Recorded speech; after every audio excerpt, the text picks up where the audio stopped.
आज के इस एक्सप्लेनर में हम 26/11 के मुंबई हमलों की पूरी कहानी को डिकोड करेंगे। उस खौफनाक रात की टाइमलाइन, बरसों से रची जा रही साजिश की गहराई और हमारे सुरक्षा बलों के उस अदम्य साहस को समझेंगे जिसने इस आतंक का अंत किया। तो चलिए, बिना किसी देरी के सीधे तथ्यों पर आते हैं। जरा सोचिए, एक आम दिन की तरह मुंबई अपनी रफ्तार से चल रही थी, लेकिन रात 9:30 बजते ही सब कुछ बदल गया। समुद्र के रास्ते आए 10 हथियारबंद हमलावरों ने इतनी तेजी से तबाही मचाई कि किसी को संभलने तक का मौका नहीं मिला। रात 9:30 बजे सीएसटी स्टेशन, फिर ठीक 10 मिनट बाद लियोपोल्ड कैफे और उसके 10 मिनट बाद ताज होटल। ये महज एक इत्तेफाक नहीं, बल्कि एक बेहद सटीक टाइमिंग के साथ किया गया हमला था। और यहीं से शुरू हुई वो रात जिसे मुंबई कभी नहीं भूल सकती। आतंक की एक ऐसी रात जिसने शहर की धड़कन को कुछ पल के लिए ही सही पूरी तरह रोक दिया था। इस हमले का स्केल वाकई डराने वाला था। निशाना वो जगह थी जहां सबसे ज्यादा भीड़ होती है। सीएसटी स्टेशन पर तो कसाब और इस्माइल ने सिर्फ 1 घंटे के अंदर 58 बेगुनाहों की जान ले ली। उधर लियोपोल्ड कैफे में विदेशी और स्थानीय लोगों पर अंधाधुंध फायरिंग हो रही थी। ताज होटल, नरीमन हाउस और ओबेरॉय होटल का नज़ारा तो और भी खौफनाक था, जहां घुसपैठियों ने सैकड़ों लोगों को बंधक बना लिया था। इसका मकसद एकदम साफ था, पूरे शहर में एक साथ खौफ पैदा करना। लेकिन कहते हैं ना कि सबसे गहरे अंधेरे में ही असली हीरो सामने आते हैं। इस अफरा तफरी के बीच कई आम लोगों ने असाधारण बहादुरी दिखाई।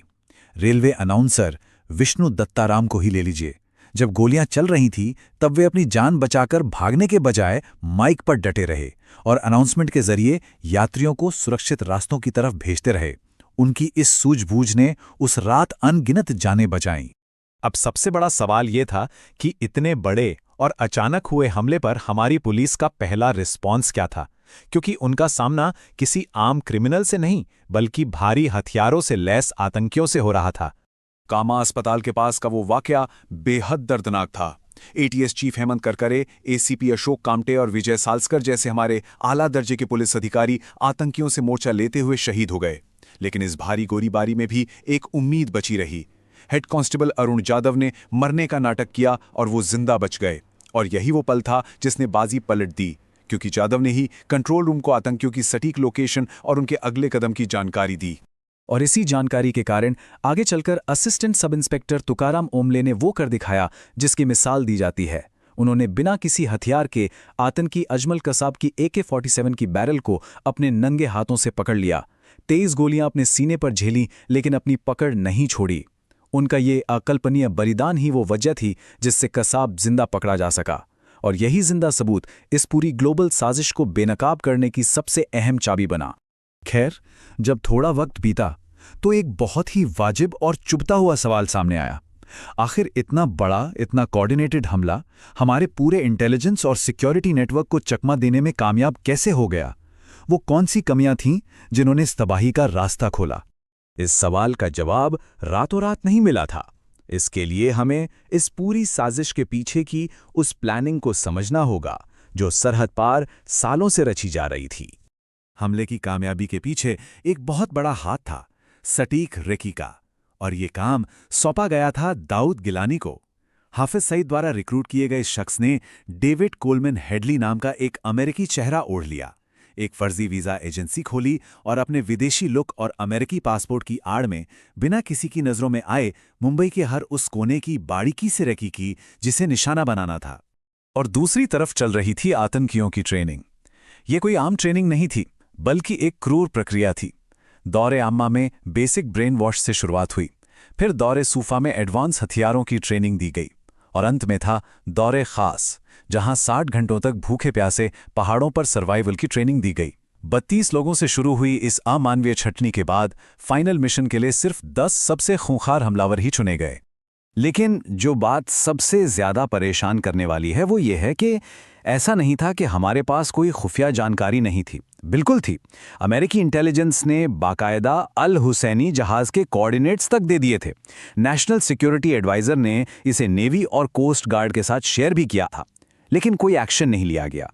इसी लचर रवैये का फायदा उठाकर आतंकियों ने भारतीय जहाज कुबेर को हाईजैक किया, कप्तान की हत्या की और सीधे मुंबई के तट पर उतर गए। ये हमारे सिस्टम का एक बहुत बड़ा फेलियर था। खैर, जब पुलिस के लिए हालात पूरी तरह बेकाबू हो गए और ये साफ हो गया कि ये कोई मामूली हमला नहीं है, तब एंट्री हुई एलीट फोर्सेस की। शुरू हुआ ऑपरेशन ब्लैक टॉर्नेडो। इस काउंटर अटैक की टाइमलाइन और मोबिलाइजेशन देखना अहम है। 27 नवंबर की रात 2 बजे के करीब हमारे मरीन कमांडोज यानी मार्कोज ने होटलों में घुसपैठ की और सैकड़ों बंधकों को सुरक्षित बाहर निकाला। फिर सुबह 5 बजे स्थिति को पूरी तरह नियंत्रण में लेने के लिए एनएसजी के 200 कमांडोज को एयर ड्रॉप किया गया। उनका एक ही मिशन था, आतंकियों के कब्जे वाली तीनों इमारतों को खाली कराना। पर इस ऑपरेशन में सेना को एक ऐसी दुश्मन का भी सामना करना पड़ा जो हथियारों से नहीं लड़ रहा था। वो था live TV broadcast. News channels की लगातार कवरेज अनजाने में ही पाकिस्तान में बैठे हैंडलर्स के लिए लाइव सीसीटीवी का काम कर रही थी। वे आराम से टीवी पर देख रहे थे कि कमांडोज कहां से उतर रहे हैं और फिर फोन पर आतंकियों को रियल टाइम निर्देश दे रहे थे। ये किसी भी टैक्टिकल ऑपरेशन के लिए एक सबसे बुरा सपना सच होने जैसा था।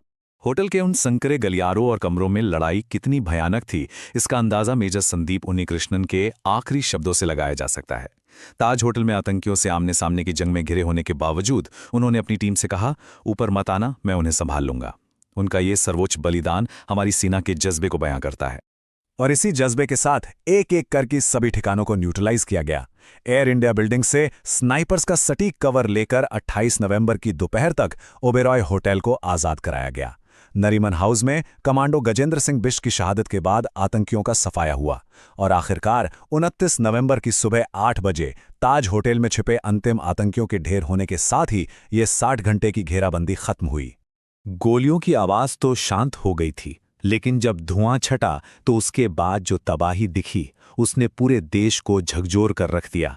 अब जवाबदेही और बड़े बदलावों का वक्त था। 166 ये महज एक आंकड़ा नहीं है। इस हमले में हमने 166 निर्दोष जानें खोईं और 300 से ज्यादा लोग ऐसे थे जो हमेशा के लिए उन गहरे शारीरिक और मानसिक जख्मों के साथ पीछे छूट गए। इस भारी नुकसान का असर पूरे सिस्टम पर पड़ा। एक तरह का राजनीतिक भूचाल आ गया। महाराष्ट्र के मुख्यमंत्री, डिप्टी सीएम और यहां तक के देश के गृह मंत्री को तुरंत इस्तीफा देना पड़ा। लेकिन सिर्फ इस्तीफों से काम नहीं चलने वाला था।